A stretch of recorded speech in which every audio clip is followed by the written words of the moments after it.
G'day guys, welcome back to the Gear Cave. Today we're going to work on my Orville by Gibson 335. It's going to get a new set of pickups put into it. The pickups that this came out with were the original Gibson Bill Lawrence circuit back pickups. The same ones that's in that Sunburst Les Paul hanging on the wall there. I've had a lot of these Orville by Gibson guitars over the years. Actually back in about 2010, 2012, when the Australian dollar was at parity, at that time stronger than the US dollar, these became really affordable. And so I imported over the 2 years probably about 20 of these guitars. Not just the 335, the Orville by Gibson range. And there's two tiers. There's Orville by Gibson, which has all the USA pickups in them. And then there's the Orville range, which were had all the Japanese clone stuff in them. So all the pickups were the Japanese stuff and not the USA made Gibson. And that was essentially the major difference between the Orville and the Orville by Gibson range. I did target the Orville by Gibson range because they are worth a little bit more, even though you might have swapped the pickups out, because there were also slightly higher models brought out in the Orville by Gibson range, and maybe a little bit of focus on it, a little bit of extra attention, especially with the reissue models which have the fret nibs. Anyway, there's a long history into Orville by Gibson guitars that I'm not going to go into, but totally dig into them. They're great guitars. There's many people saying that they're better than the Gibson, and yeah, I'm not really into that. Look, they're great guitars. Gibsons are great guitars. These are a little different. They're not spot on Gibson because they're made in Japan. They're made out of slightly different woods, you know. And look, I can see the truss wood cover's not a Gibson quality one. And there's a few little details that are slightly different. Do they play as good? Absolutely. Are they as good? Probably. But they're a different guitar. I've played Gibson ones that have felt worse and better.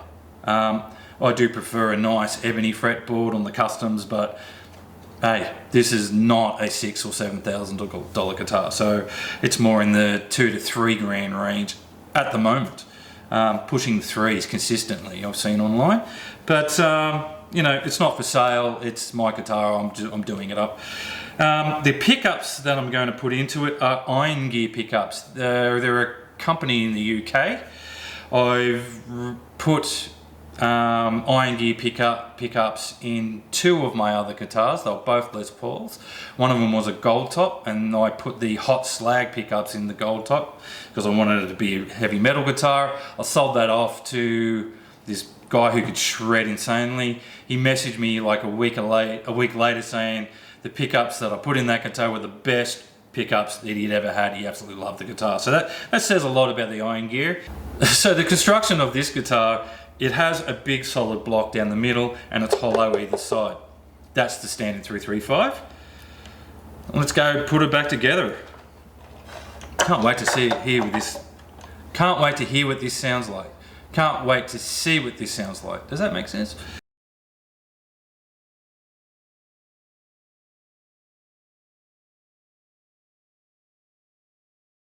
So with the electrics on this being a guitar without an access panel, I actually have to take it in and out through the F-hole.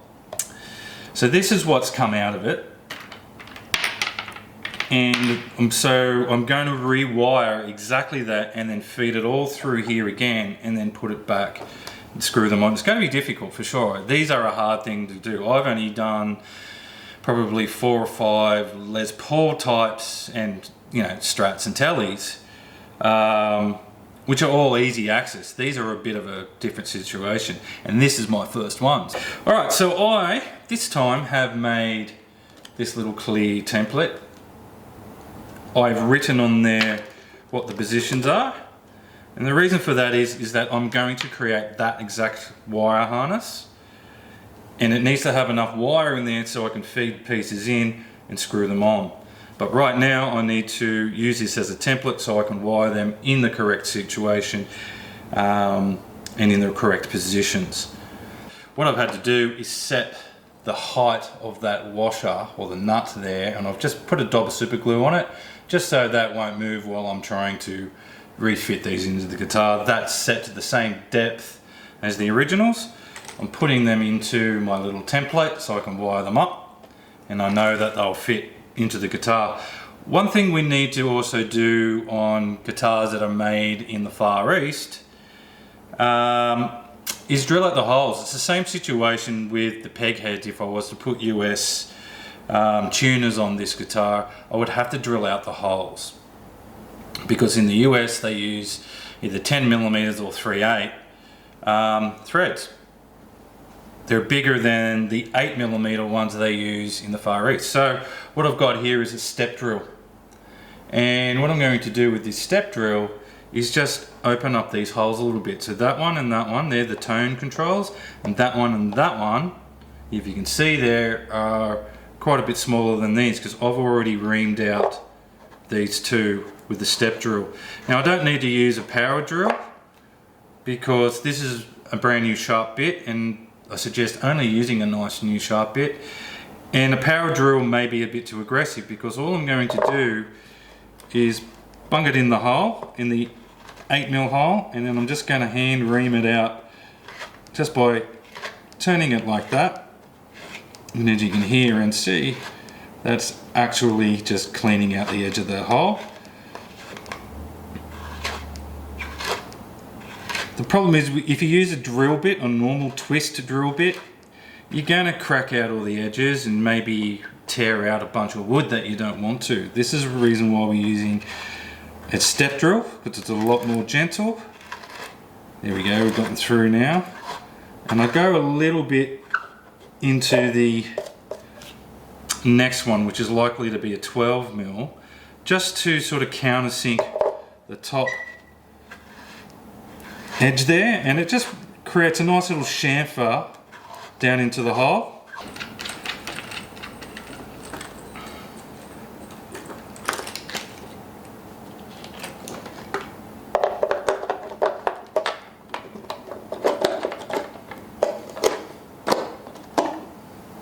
The one we're missing is the switch.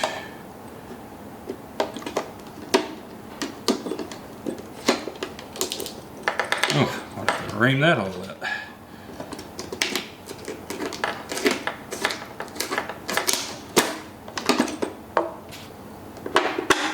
Switch is perfect size. So I turned the cameras off and I jumped ahead a little bit because I was having a bit of trouble with the wiring. I just had to figure out how I'm going to do it with single strands and then follow the chain. It looks pretty messy at the moment because I've had to add a lot of extra wiring, because when I feed in, just need a lot of length. You will see that the reason why I've left a lot of wires, when I'm going to be putting it back together, I'm going to feed each component in one at a time, so they can't be a full assembly, and it's got to go through the F-hole. So that's why the wiring looks messy. But anyway, let's get back into it. All right, so it's this I will straighten up. I have tested it. Everything seems to be working fine, so we no longer need this wiring harness or the photos. All right, so it's time to try to get all this neat and tidy and back in the guitar.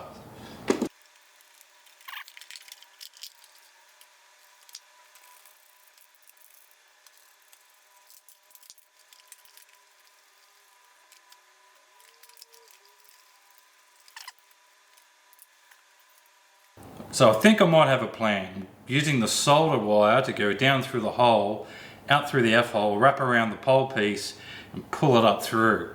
I might have to do two at a time. Let's have a look. Yes. All right, so I've got the input jack already inside the guitar. Now the tones are there. I'm doing the neck pickup tone, which I've got to go over to that one.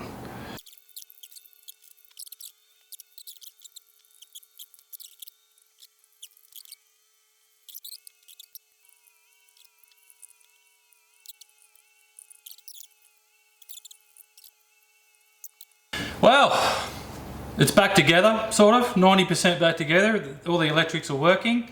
So now I've just got to clean up. I've got a bit of a glue issue I've got to clean off, and then I'm going to restring it, and then we're going to give it a bash. It's going to be great.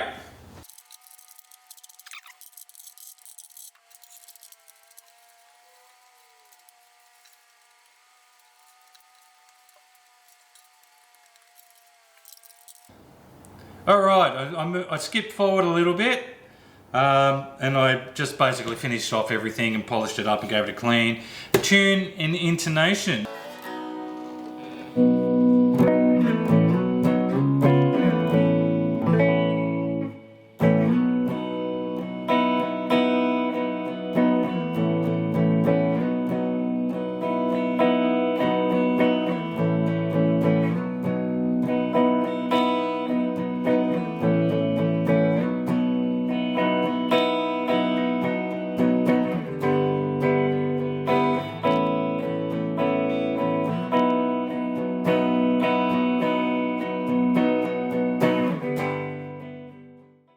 So I'm very happy to say that my 335 is ready to go again after probably 2 months out of action. I've finally gotten around to putting new pickups and electrics in there and making a video. So that was really cool. Alright, so up and coming, what do we got? We've got some woodworking videos coming up. We've got another Squire unboxing coming up. We've got some comparisons, I've got some modifications. Stay tuned, guys. I'm basically going to dig into anything and everything that I can and try to make these videos more interesting as I keep learning, because this is all new to me and new to Joshy as well. So the cameras, the lighting, everything, it's all new to us. Hopefully each video gets a little bit better and a little bit more bearable. So we will endeavour to improve and bring you good content, and we will improve, I hope. Anyway, I'm going to go. Please like, subscribe, do whatever YouTubers need to do, and follow us, guys. Please help us out. Let us know what you want to see, and we'll see if we can do that too. Anyway, thanks for joining us. Craig signing out with the arms going everywhere. I don't know what to do to sign out.